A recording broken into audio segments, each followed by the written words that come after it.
கிறிஸ்துவின் நாமத்தினாலே எங்கும் நிறைந்த ஒரு ஒளியின் சார்பாக தெய்வ பிள்ளைகளாகிய உங்கள் அனைவருக்கும் வாழ்த்துக்களை தெரிவித்துக் கொள்கிறேன். இந்த நாளிலே ஒரு வசனத்தை நாம் தியானிக்கலாம். இன்றைக்கு செய்தியுடைய தலைப்பு என்ன சொன்னால், பிழை பூட்டுகிற கர்த்தருடைய வார்த்தை என்கிற தலைப்பிலே நாம் தியானிக்கலாம். ஆதாரமாக எடுத்துக்கொண்ட வசனம் மத்தேயு எழுதின புத்தகம் 4ஆம் அதிகாரம் 4ஆம் வசனம். இன்றைக்கு செய்தியுடைய தலைப்பு பிழை பூட்டுகிற கர்த்தருடைய வார்த்தை. அது என்ன பிழை பூட்டுகிற வார்த்தை என்று சொல்லி நம்ம கொஞ்சம் என்ன செய்யலாம், தியானிக்கலாம். பொதுவாக சோர்ந்து போன ஒரு நிலையில் ஒரு மனிதனோ மனுஷன் இருக்கிறாங்கன்னா அவங்களுக்கு ஆறுதலான வார்த்தையை சொன்னால் அந்த ஆறுதலாக சொல்லக்கூடிய வார்த்தையை என்ன செஞ்சிடும், அவங்களை குணப்படுத்தி விடும். அது மாத்திரமில்லை, ஒரு நோயாளிகள் இருக்கிறதுன்னு சொன்னால் அவங்கள்ட்ட அன்பாக பேசினா அவங்க குணம் ஆகி விடுவாங்கன்னு சொல்லி மருத்துவர்கள் கூட சொல்லுவாங்க. அப்போது இன்னும் சில இடங்களில் பார்த்தீங்க அப்படின்னா என்ன சொல்லுவாங்கன்னா, உடைந்து போன ஒரு சூழலில் இருக்கக்கூடியவங்களுக்கு ஒரு ஆட்சி தேற்றக்கூடிய ஒரு அரவணைப்பு கூறக்கூடிய ஒரு வார்த்தையை சொன்னால் கூட போதும், அவங்களுக்கும் அது ஆறுதலாக இருக்குன்னு சொல்லுவாங்க. அடுத்து இந்த ஒரு வார்த்தை சொன்னால் போதும், அவங்க நலமாயிடுவாங்க, அவங்க பிழைச்சிடுவாங்க, ஒரு நல்ல வார்த்தையை சொல்லி பழகுன்னு சொல்லி கிராமத்தில் உள்ள பெரியவங்க சொல்லுவாங்க. அப்போது இது போன்ற பலவிதமான வார்த்தை முக்கியத்துவம் என்ன செய்கிறது பெறுகிறதா இருக்குது. மனுஷனுடைய வார்த்தையே இந்த உலகத்தில் முக்கியத்துவம் பெறுகிறதா இருக்கும் பொழுது வானத்தையும் பூமியும் படைத்த தேவனுடைய வார்த்தை இதை விட வல்லமையான வார்த்தை. அப்போ அது இதை விட மேன்மையான ஒரு முக்கியத்துவம் பெறுகிறதா காணப்படுகிறது. நீங்கள் தலைப்பில் என்ன பார்த்தோம்னா, பிழை பூட்டுகிற கர்த்தருடைய வார்த்தை சொல்லி பார்த்தோம். அந்த கர்த்தருடைய வார்த்தை என்ன செய்யும்னா, ஒரு மனுஷனையும் செத்து போன நிலையில் இருந்தாலும் அதை உயிர்ப்பிக்கக்கூடிய ஆற்றல் பொருந்தியதாக இந்த வார்த்தை இருக்கிறது. எபிரேயர் 4ஆம் அதிகாரம் 12 சொல்கிறது, தேவனுடைய வார்த்தையானது ஜீவன் கொடுக்கிறதாக, வல்லமை உள்ளதாக, ஆழமான அனுபவம் உள்ள வார்த்தையாக இருக்கிறது போன்றது. அப்போ அப்படிப்பட்ட அந்த தேவனுடைய வார்த்தை மனுஷனுடைய வார்த்தையை கொடுக்கக்கூடிய ஒரு ஆறுதலை விட, ஒரு மகிழ்ச்சியை விட மேன்மையானதாக இருக்கிறது.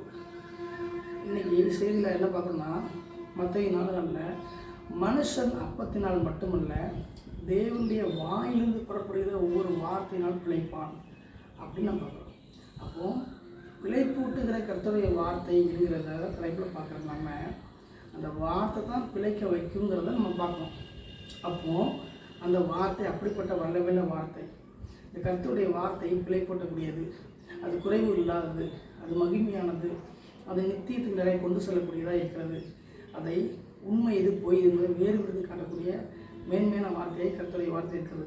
இப்போ இப்படிப்பட்ட ஒரு பலவிதமான அம்சங்களை உள்ளடக்கிய அந்த வார்த்தை அது யாருன்னா அது இயேசு தான் இருக்கிறது. அவர் தான் வார்த்தை, அவர் தான் தேவனுடைய வார்த்தையாக இருக்கிறார். சரி, அந்த வார்த்தை யாரை பிழைக்க வைத்தது என்பதை நம்ம எடுத்துக்காட்டாக பார்க்கலாம். ஒரு முறை இந்த வழியாத்தில் பார்த்தீங்க அப்படின்னா ஒரு சம்பவத்தை பார்க்கலாம். ஒரு அழுகையான ஒரு கூட்டம் என்ன செய்கிறது இருக்கிறது. அந்த அழுகையான கூட்டம் பார்த்தீங்க அப்படின்னா வேதனை நிறைந்த கூட்டமாக இருக்கிறது. ஒரு சிறுவன் மரித்து போன நிலையில் இருக்கிறான்.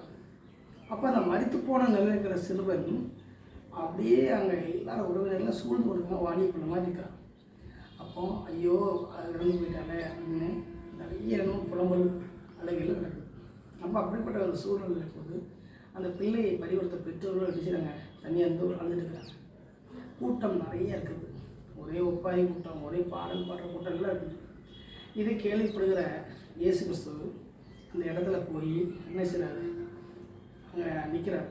அந்த ஒப்பாரி பாடல் பாடுகிறவங்களையும் அப்படியே கத்தவங்களையும் பார்த்து அமைதியாக இருங்க, பிள்ளை மறிக்கவில்லை, அவள் தூங்குகிறாள், நித்திரையாக இருக்கிறான்னு சொல்கிறார். இதை கேட்ட எல்லாரும் அவரை கிண்டல் பண்ணுறாங்க, கேலி பண்ணுறாங்க.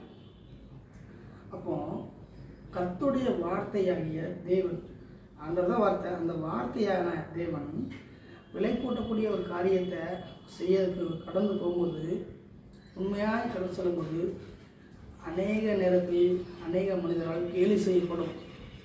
நல்லா புரிஞ்சுக்கணும். ஒரு பிழை பூட்டக்கூடிய ஒரு விஷயத்துக்கு போகக்கூடியதாக இருக்கக்கூடிய சூழல் வரும் பொழுது கர்த்தருடைய வார்த்தை அநேகரால் கேலி செய்யப்படும்.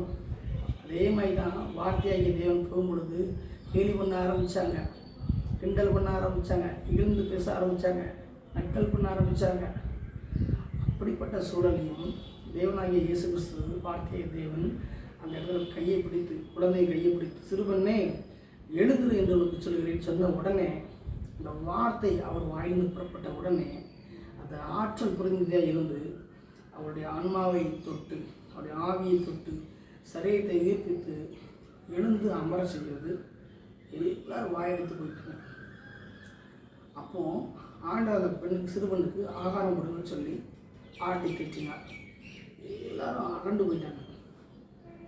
அப்போ அந்த சிறுவனை விலைக்க செய்த ஒரு பெரிய ஒரு மகிமை கொண்டு வந்த காரியமாகி கர்த்தருடைய வார்த்தை விலைக்க வைத்ததாக செயல்பட்டது. அவர் வாயில் புறப்பட்ட வார்த்தை, சிறுவனை உனக்கு சொல்கிறேன் எழுந்துரு அப்படின்னு சொன்ன உடனே எழும்ப ஆரம்பிச்சு. காரணம் அந்த வார்த்தை பிழைக்க வைத்தது. பாருங்க, அப்படிப்பட்ட வல்லமையான வார்த்தை அது. அப்போது எங்கெங்கெல்லாம் கர்த்தருடைய வார்த்தை பிழை கூட்டக்கூடியதாக ஒரு செயலை செய்ய போகிறதோ அங்கே வார்த்தையானது கேலி செய்யப்படும். ஆனாலும் தேவன் அதையெல்லாம் தாண்டி பிழை கூட்ட காரியத்தில் அவர் கவனமாக இருந்து காரியத்தை செயல்படுத்துவார்.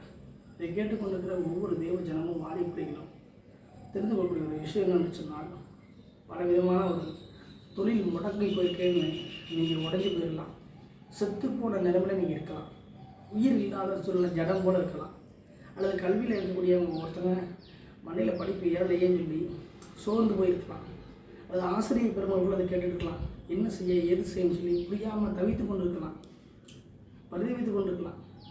அது மாத்திரமல்ல, தொழில் செய்யக்கூடிய பெரிய நபர்கள் கூட என்ன செய்யலாம், எப்படி ரன் பண்ண போகிறோம், என்ன செய்ய போகிறோம்னு புரியாமல் இருக்கலாம். அது ஊழிய செய்கிற நிறைய ஊழியக்காரர்கள் தேவ பிள்ளைகள் கூட என்ன செய்யலாம், என்ன செய்ய கதிகளையும் போய் நிற்கலாம். கவலைப்படாதீங்க.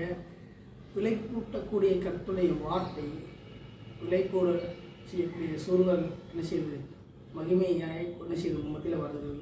விளைப்பூட்டக்கூடிய கர்த்தருடைய வார்த்தை விளைப்பூட்டக்கூடிய சூழ்நிலையில் உங்கள் அனைவரையும் நோக்கி என்ன செய்கிறது, அது வருகிறதா இருக்கிறது. அப்படி வரும் பொழுது அது கேலி செய்யப்பட்டதாக கூட காணப்படலாம். சூழ்நிலை நம்மளை கேலி பண்ணலாம், கூட இருக்கிறவங்க கேலி பண்ணலாம். இது நடக்கவே நடக்காதே, சாத்தியமேலே இல்லைன்னு சொல்லலாம். அப்படி பார்க்குறாங்க, கவலைப்படாங்க. கர்த்தர் அதையும் தாண்டி அந்த வார்த்தையை அனுப்பி அவர் பிழைப்பட்டக்கூடியவராக இருக்கிறார். எனவே இதை கேட்டுக்கொண்டு ஒவ்வொரு சகோதர சகோதரிகளும், வாலிப சகோதர சகோதரி பிள்ளைகளும் பிழைப்பூட்டுகிற வார்த்தை கர்த்தருடைய வார்த்தை, அந்த வார்த்தை எல்லாவற்றையும் தாண்டி பிழைப்பூட்டக்கூடிய வல்லமை உள்ளதுங்கிறதை புரிந்து கொண்டு அந்த வார்த்தைக்கு முக்கியத்துவம் கொடுக்கும். அந்த வார்த்தையை சார்ந்து கொள்வோம். வார்த்தையாக தேவனை இயேசு கிறிஸ்துவை உயர்த்தி இந்த வார்த்தையில் நிறைவுடைய வேணும் என்று சொல்லி எங்கும் இதனுடைய உங்களுடைய வார்த்தை வளர்க்குது. ஆமென்.